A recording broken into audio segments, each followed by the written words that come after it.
make it so light and easy for you to study and excel in your study. நீங்கள் உங்கள் படிப்பிலே நன்றாய் படித்து சிறப்பு நிலை அடைவதற்கு மிகவும் சுலபமாய் லேசாய் அதை மாற்றி விடுவார். God will honor you. கடவுள் உங்களை கனம் பண்ணுவார். God will honor you. கடவுள் உங்களை கனம் பண்ணுவார். God will honor you. கடவுள் உங்களை கனப்படுத்துவார். There's a beautiful scripture ஒரு அருமையான வேத வசனம் உண்டு. which says in the same place where you went through shame you will have praise and honor. எங்கே நீங்கள் வெட்கத்தை அனுபவித்தீர்களோ அதே இடத்திலே உங்களுக்கு புகழ்ச்சியும் கீர்த்தியும் உண்டாகுமா? Have you seen only shame? இங்கே எங்கே வெட்கத்தை மாத்திரம் பார்த்தீர்களோ God is going to now give you praise and honor in the same place. அதே இடத்தில் இப்பொழுது கடவுள் உங்களுக்கு புகழ்ச்சியையும் கனத்தையும் கீர்த்தியையும் கொடுப்பார். Right in the same stage a girl testified a few years ago.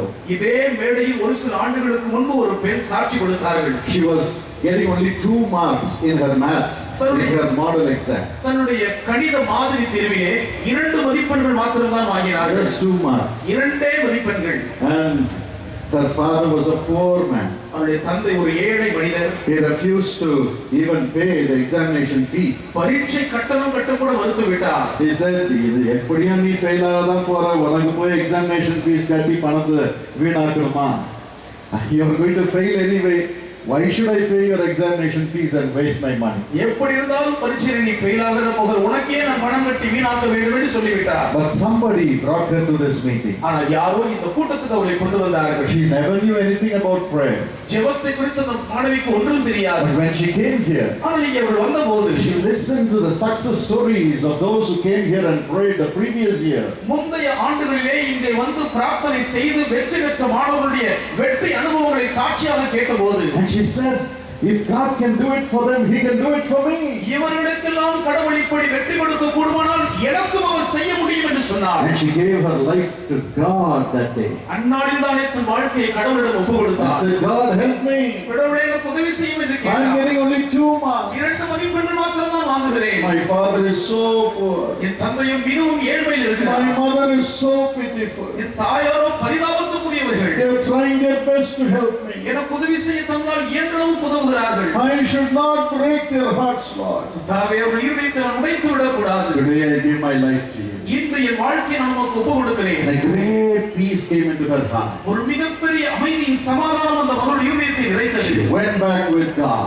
இறைவனோடு திரும்பி சென்றாள். She went back with God in her heart. தன் இதயத்திலே இறைவனை சுமந்து திரும்பி சென்றாள். Studied that 1 month. அந்த ஒரு மாதமும் படித்தாள். And she wrote her exam. தன்னுடைய தேர்வுகளை எழுதினாள். The time for the results came. தேர்வு முடிவுக்கான நேரம் வந்தது. She said, Daddy, go and find my results. அப்போ போய் என்னுடைய முடிவை பார்த்து வாருங்கள் என்றார். Go to my school. என் பள்ளிக்கு போங்கள். He said, no. அவர் இல்லை என்று I'll have to come back with a cloth on my head. நான் தலையிலே துணி தூக்க போட்டு தான் வர வேண்டும். I will not go. நான் போக மாட்டேன். But then he went finally because she cried. ஆனாலும் மகள் அழுததினால் இறுதியாக போய்விட்டார். And he came back rejoicing. சந்தோஷத்தோடு திரும்பி வந்தார். His daughter had got 200 out of 200 in maths. கணிதத்திலே அவருடைய மகள் 200க்கு 200 பெற்றிருந்தாள். வாங்கினது எங்கே? 200க்கு 200 வாங்கினது எங்கே? That is the power of prayer. இதுதான் பிரார்த்தனையின் வல்லமை. You have come to pray. நீங்களும் பிரார்த்தனை செய்ய வந்திருக்கிறீர்கள். I believe you will have 100 times increase. 100 மடங்கு நீங்கள் பெருக்கத்தை காண்பீர்கள் என்று நான் நம்புகிறேன். Every one of you will have 100 times increase. இங்க இருக்கிற நீங்கள் ஒவ்வொருவருமே 100 மடங்கு பெருக்கமடைவீர்கள். Because Paul Dinakaran is not going to give it to you. ஏனென்றால் பால் தினகரன் உங்களுக்கு கொடுக்க போவதில்லை. The Lord Jesus will give it to you. கர்த்தராகிய